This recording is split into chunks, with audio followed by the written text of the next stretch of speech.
Marcelo, a história do Brasil Nunca Mais começa da seguinte maneira. Em 1966, eu ainda estudante de Direito, eu fui admitida no escritório do Dr. Sobral Pinto como estagiária. E permaneci ali mesmo depois de formada. Eu fiquei 15 anos no escritório dele. E durante todo esse tempo, eu ouvi várias vezes o Dr. Sobral contar que os processos julgados pelo Tribunal de Segurança da ditadura Vargas, período conhecido como Estado Novo, foram todos destruídos, ou porque foram queimados, ou porque desapareceram com eles. Eu sei que essa memória da justiça, entre aspas, durante a ditadura do Estado Novo, perdeu-se com tantos fatos que a história do Brasil não registrou, exatamente por causa dessa vontade de apagar a história. E de tanto o Dr. Sobral Pinto repetir isso, acabou por influenciar aquela história num desejo que surgiu e foi crescendo em mim, que era o de salvar do incêndio a história da justiça durante a ditadura militar, que logo depois do golpe, em 64, a justiça civil é que era competente para julgar os civis envolvidos em crimes contra a segurança nacional. Com o ato institucional número 2, essa competência foi transferida para a justiça militar. E aí, a partir de 1965, o Tribunal Militar passou a processar e julgar todos os presos políticos, todas as pessoas que de alguma maneira participaram da resistência, da luta pela redemocratização do país. Bom, por causa disso, eu coloquei na minha cabeça que tinha que achar uma maneira de conseguir fazer cópia daqueles processos. Mas como? Não havia recursos financeiros, era perigoso e, enfim, acabou que essa história permanecendo enquanto desejo, eu fui, em 1968, escolhida por um grupo de familiares, de ex-presos e de pessoas que tinham alguma notoriedade na sociedade civil, para ser a presidente do Comitê Brasileiro pela Anistia, que seria fundado dia 18 de fevereiro de 1978, ainda durante o período militar, já no governo Figueiredo. Existia, antes do Comitê Brasileiro pela Anistia, o movimento feminino pela anistia, que foi um movimento baseado em São Paulo, criado pela Terezinha Zerbini. Foi a primeira mulher no Brasil que falou em anistia. O Comitê Brasileiro pela Anistia acabou dando um impulso muito grande à luta pela anistia, aquela ideia de anistia. O país, que até então vivia com medo, parece que se tomou de um desejo de acabar com aquela violência, com aquelas prisões e passar uma borracha, esquecer e reconstruir o país. O Comitê Brasileiro pela Anistia realmente empolgou. Ele acabou pipocando por vários estados do Brasil, cresceu e ainda em 1978, em agosto, houve um congresso internacional de anistia que foi feito em São Paulo, e ao qual compareceram várias autoridades e vários representantes de muitas instituições europeias, americanas e latino-americanas que participavam da luta em prol da libertação de presos políticos e também lutavam pelos direitos humanos. Por causa disso, eu acabei sendo convidada por várias dessas instituições sediadas na Europa para comparecer aos países onde houvessem exilados brasileiros que tinham organização em prol da anistia, com o apoio das instituições internacionais nesses países sediados, e também porque havia um número enorme de exilados que não conheciam a verdadeira situação jurídica deles. Tinha gente que, sabendo que estava sendo procurado, conseguiu fugir e não foi preso. Teve gente que foi preso e depois que foi solto, conseguiu fugir por terra, enfim. E teve gente que foi preso, cumpriu pena, quando saiu foi ameaçado de morte e que também saiu. E essas pessoas, muitas delas, não sabiam se o processo tinha continuado, se podiam voltar, se não podiam, enfim. Eles precisavam de uma assessoria jurídica. E por causa disso, juntando a condição de advogada de prisioneiros políticos, junto com o Dr. Sobral Pinto no escritório dele, o Oswaldo Mendonça e o Bento Rubião, todos lá do escritório do Dr. Sobral Pinto, e também como presidente fundadora do Comitê Brasileiro pela Anistia, eu fui a 11 países na Europa me entrevistar com os presos políticos e fazia conferências e dava coletivas para a imprensa falando da situação no Brasil. E quando eu cheguei na França, eu já conhecia o André Jacques, que era o diretor do CIMAD, que era um centro na França que dava abrigo e assessoria a exilados de todo o mundo. Ele tinha vindo ao Congresso Internacional de Anistia e eu o procurei e falei com ele sobre o projeto de fazer cópia de todos os processos políticos tramitados na Justiça Militar, nos vários estados onde existiam as auditorias do Exército, da Marinha e da Aeronáutica, e também no Tribunal Militar, que era aqui no Rio de Janeiro, na Praça da República. Ele ficou encantado com a ideia, mas ele disse: olha, eu pouco posso fazer. Você vai à Suíça, procura o Charles Roy Harper, que é uma pessoa de absoluta confiança, conhece o Brasil, conhece a realidade da América Latina. Ele é um alto membro da diretoria do Conselho Mundial de Igrejas e lá você pode discutir com ele essa ideia. E ele me recomendou ao Charles Harper. Quando eu cheguei lá na Suíça, tinha um enorme grupo de exilados, muito bem organizados e com apoio de muitas organizações internacionais.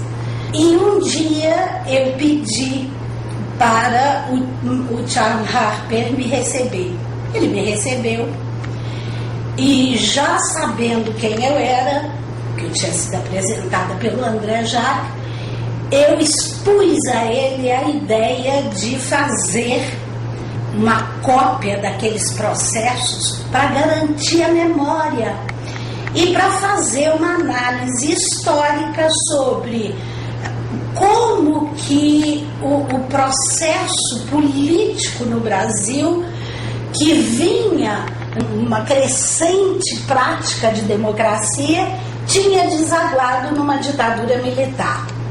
fazer também uma análise jurídica sobre como que a justiça abandonou princípios democráticos já incorporados à nossa tradição jurídica para responder a não só o aparelho repressivo do Estado militar, como a própria justiça se adequando à perseguição oficial instituída pelos militares que estavam de plantão no governo. O projeto incluía uma análise também da evolução, entre aspas, da tortura, que no Brasil sempre houve para o homem do povo. O homem do povo nunca teve advogado, sempre foi torturado nos porões das delegacias,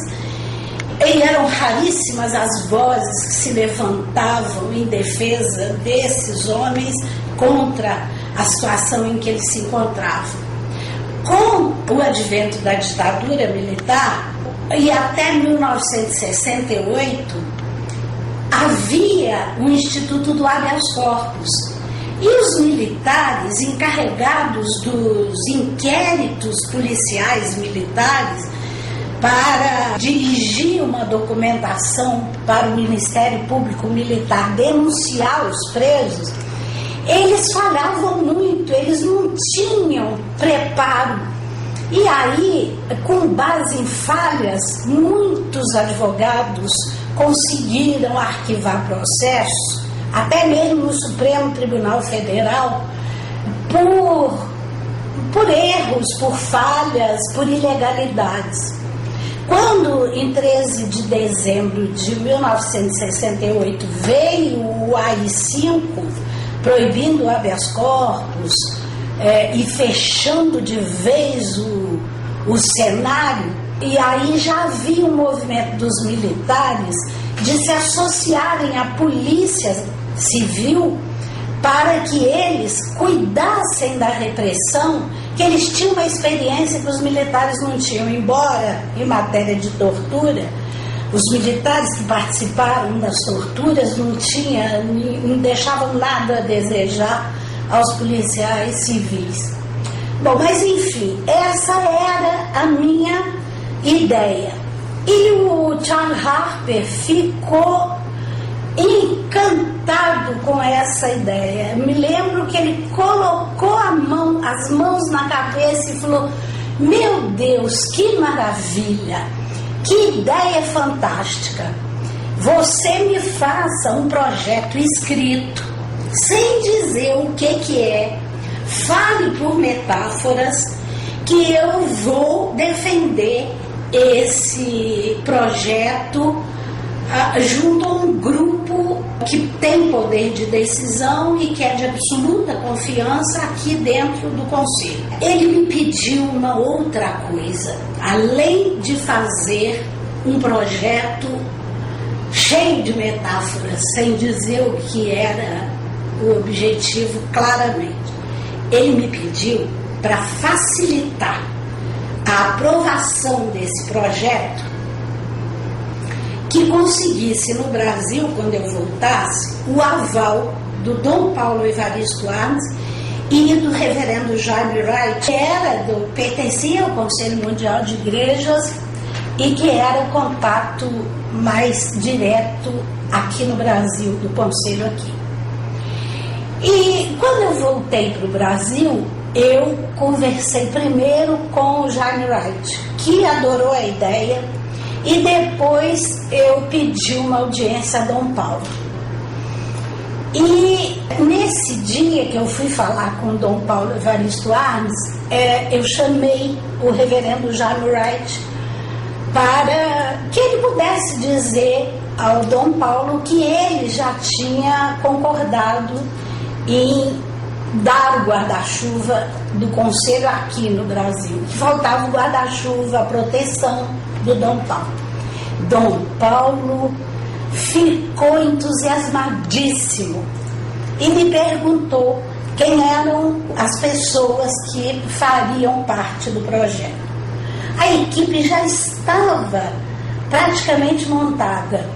O doutor Sobral Pinto, claro, não ia fazer parte da coleta de material. Eles iam ajudar com a experiência e tal. Ele, o Heleno Fragoso, o Bento Rubião, a Rosa Maria Cardoso, o Mário Simas em São Paulo, eu, e tinha um historiador, tinha um cientista político e tinha um advogado que não militava na área do direito, mas que era um membro da oposição, era um político sem mandato, mas membro da oposição. Eu não vou falar o nome deles, porque esses nomes não apareceram e eu não tenho direito de revelar esses nomes sem que eles me autorizem. Eu fui a Brasília e conversei com Luiz Carlos Sigmaringa, que na época era advogado e que cuidava, junto com os advogados do resto do país, do trâmite dos processos no Tribunal Militar, que já tinha ido para Brasília. Além do Mário Simas, eu falei também com o Luiz Eduardo Greenhalgh. Fui a São Paulo, conversei com eles. E houve uma reunião na minha casa em que alguns dos advogados compareceram. E o projeto começou a tomar corpo. A gente já tinha escolhido uma casa, alugado uma casa. Tendo vindo a anistia, ficou fácil a gente tirar a cópia dos processos na Justiça Militar, porque se alguém perguntasse, a gente usaria a desculpa da anistia. É que tinha gente que não sabia se estava anistiado ou não estava, porque a anistia foi parcial, ela não foi ampla. Ela deixou de fora aqueles que participaram da luta armada, enfim, ela não alcançou todos os perseguidos. E esse foi o mote para o caso de alguém no Tribunal Militar perguntar por que a gente estava tirando processo. E o Luiz Carlos Sigmaringa alugou uma sala num prédio do Centro Comercial de Brasília, contratou um rapaz para xerocar o processo, folha por folha. Esse rapaz nunca soube o que estava fazendo. A gente mandava tudo para São Paulo, onde era microfilmado, e uma cópia do microfilme ia para o exterior e outra ficava no Brasil. Quando eu disse que as cópias iam para São Paulo, eu saltei um pedaço. O projeto já encaminhado aqui, Dom Paulo me telefona e me pede para ir com urgência a São Paulo. E eu fui, naquele dia mesmo. E Dom Paulo me disse: Eni, por questões de segurança, você se incomoda que esse projeto seja desenvolvido aqui em São Paulo? Eu falei: olha, Dom Paulo, por mim não. A proteção da igreja em São Paulo, por sua causa, ela é segura. No Rio a gente não vai contar com a proteção da igreja e o risco é maior. Agora, eu não sei se a equipe lá do Rio poderá vir para São Paulo trabalhar o material. Aí eu dou uma resposta ao senhor. Aí voltei para o Rio e realmente só eu podia fazer esse trabalho em São Paulo, porque todos os outros advogados tinham sua vida ali. E eu, porque só tinha ficado defendendo presos políticos, quando veio a anistia, eu tive que buscar uma outra área para trabalhar. E até encontrar a área que eu gostava e que estudar aquilo para me embrenhar naquela área, eu me dediquei ao estudo e ao trabalho do Brasil Nunca Mais. Acontece que, com a ida do projeto para São Paulo, a equipe que já havia aqui no Rio, que estava trabalhando aqui, ela foi dissolvida, só restando eu. E aí, o Luiz Eduardo Greenhalgh, lá em São Paulo, tomou a frente e ele juntou um grupo de ex-presos políticos para trabalhar no projeto. Tinha a Vânia, que não era presos políticos, a Vânia Santana, e tinha a Ana, que era historiadora. Essas não tinham nenhum vínculo com nenhuma organização política. Durante algum tempo, eu me posicionei contra a linha que estava sendo dada ao tratamento daquela documentação. Mas eu acabei sendo voto vencido e, no final, eu fiz o texto que analisava alguns casos julgados pela Justiça Militar. Na versão que veio a público e que Dom Paulo faz o prefácio, e o Philip Porter, que era na época o presidente do Conselho Mundial de Igrejas, também introduz o trabalho, e sai publicado o livro Brasil Nunca Mais. Aos poucos veio à tona a identidade das pessoas que participaram desse projeto. Enfim, o reverendo Jaime Wright era o elo de contato com o Conselho Mundial de Igrejas. Eu não sei lhe dizer como, mas o financiamento chegava da Europa e era utilizado para pagar as cópias, o transporte, as viagens que eu tinha que fazer a São Paulo e a Brasília, que enquanto se trabalhava em São Paulo, a gente continuava, Luiz Carlos Sigmaringa e eu, tirando as cópias dos processos no arquivo do Tribunal Militar. Uma vez ou outra, o Luiz Eduardo tirou um processo e um e outro advogado que, estando em Brasília, coincidentemente com a minha ida, a gente pedia para esse advogado também de presos políticos dar uma pulada lá no tribunal para tirar cópias. Enfim, aí a história é essa. O livro Brasil Nunca Mais publicado teve uma repercussão enorme, mas lamentavelmente a tortura no Brasil continua campeando. Os presos comuns, quando não são assassinados barbaramente, são vítimas de tratamento cruel e degradante. E a luta em prol dos direitos humanos precisa continuar. Dos direitos humanos de cada cidadão, pobre, de classe média, de rico. Hoje a gente vive numa democracia, mas lamentavelmente a democracia ainda atinge muito pouca gente. Tem uma maioria aí pobre, despossuída e excluída, para quem muita gente anda pedindo a pena de morte, esquecido de que quem fabrica a violência é quem participa da exclusão dessa população.